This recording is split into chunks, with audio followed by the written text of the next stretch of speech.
Révérend Coco, bonsoir. Bonsoir, merci. C'est un plaisir de vous avoir encore pour la énième fois sur la terre des Colosi. Et ce soir, c'était presque une soirée très prophétique, vraiment prophétique. Alors, on se demande, c'était des recommandations de la part du Seigneur que vous avez déjà ramenées ou c'était juste une forme de spontanéité du Saint-Esprit? Merci beaucoup, maman. Le plaisir est partagé. Nous bénissons Dieu pour la grâce qu'il nous a accordé de nous retrouver encore une fois à l'église à Kolwezi pour ce soir. Oui, des recommandations de la part de Dieu ainsi que des spontanéités, parce qu'un homme de Dieu a la capacité, le pouvoir d'engager Dieu. Ce qui fait que les deux se sont accordés et bien voilà, Dieu s'est manifesté pour faire du bien à son peuple. Voilà ce que je peux dire pour ce soir.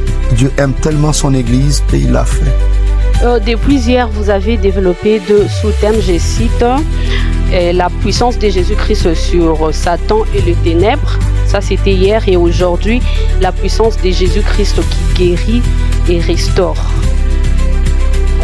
Qu'est-ce que vous pouvez directement dire au peuple de Dieu qui vous suit encore une fois? Merci. Du coup, hier, on a essayé de partager pour comprendre que la puissance de Jésus résidait sur plusieurs piliers, mais le premier grand pilier, sa puissance réside sur son identité, ainsi que sur sa position. Voilà. Qui il est et qu'est-ce qu'il a. Et quand le diable le reconnaît, il cède. C'est ce qu'on a vu hier. Et quand sa puissance se manifeste, le diable fléchit, il lâche prise et toute forme de ténèbres disparaît. Alors, pour aujourd'hui, c'était que la puissance de Jésus qui guérit et qui restaure.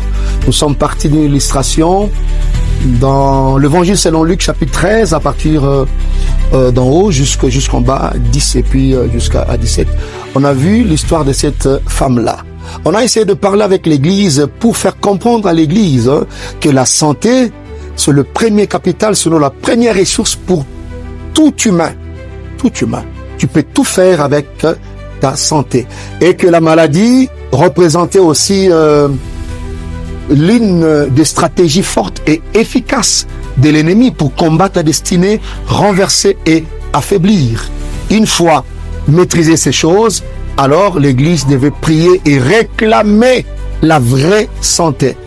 C'est déconnecter de tout ce qui n'est pas dans le programme de Dieu par rapport à leur destinée. Qu'ils soient en bonne santé pour voir les enfants grandir, pour accomplir la destinée et arriver là où Dieu attend chacun.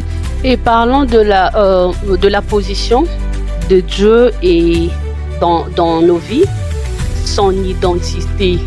Est-ce que par rapport au peuple de Dieu, y a-t-il dans ce processus, comment dirais-je, une certaine exigence où toutes les personnes qui peuvent se déclarer seulement disponibles d'adresser une prière envers les seigneurs sont bénéficiaires du résultat de cette puissance dans leur vie? Non, pas du tout. La Bible dit, c'est lui qui a le Fils a la vie. Celui qui n'a pas de Fils n'a pas la vie. Il faut premièrement faire la paix avec Dieu par Jésus-Christ. Voilà. C'est ça le préalable. C'est ça le préalable. Donc, nous profitons pour lancer cet appel que tout celui qui n'a pas Christ dans sa vie, voici l'occasion de donner ta vie à Christ et la bonne histoire commence. Voilà. Pour que cette identité, cette position se manifeste, il faut faire la paix avec Dieu par Jésus-Christ. Merci beaucoup, papa. Vous avez déjà fait l'appel, évidemment. Et là, presque pas un mot de la fin parce que nous vous avons encore pour presque pratiquement 10 jours dans la ville de Kolwezi. Mais pour ce soir, un mot de la fin pour ceux-là qui vont nous suivre à travers ce Nous bénissons le Seigneur et nous invitons. Nous continuons ce programme. Demain, nous sommes là à partir de 17h et dimanche même avant midi. C'est une opportunité que Dieu donne à chacun de nous. Si quelqu'un tombe sur cette vidéo, c'est vraiment une manière pour Dieu de vous appeler, de vous parler. Voilà.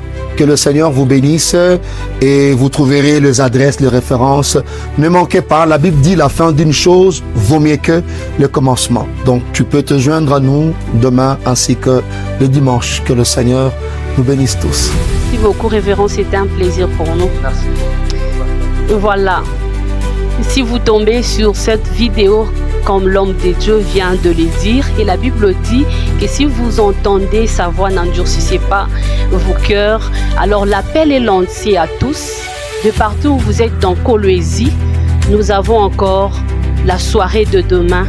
Ça commence à partir des 17h et nous insistons, préparez-vous spirituellement. Je suis rassurée que vous ne manquerez pas de vivre la main de Dieu d'une manière particulière. Que le Seigneur vous bénisse.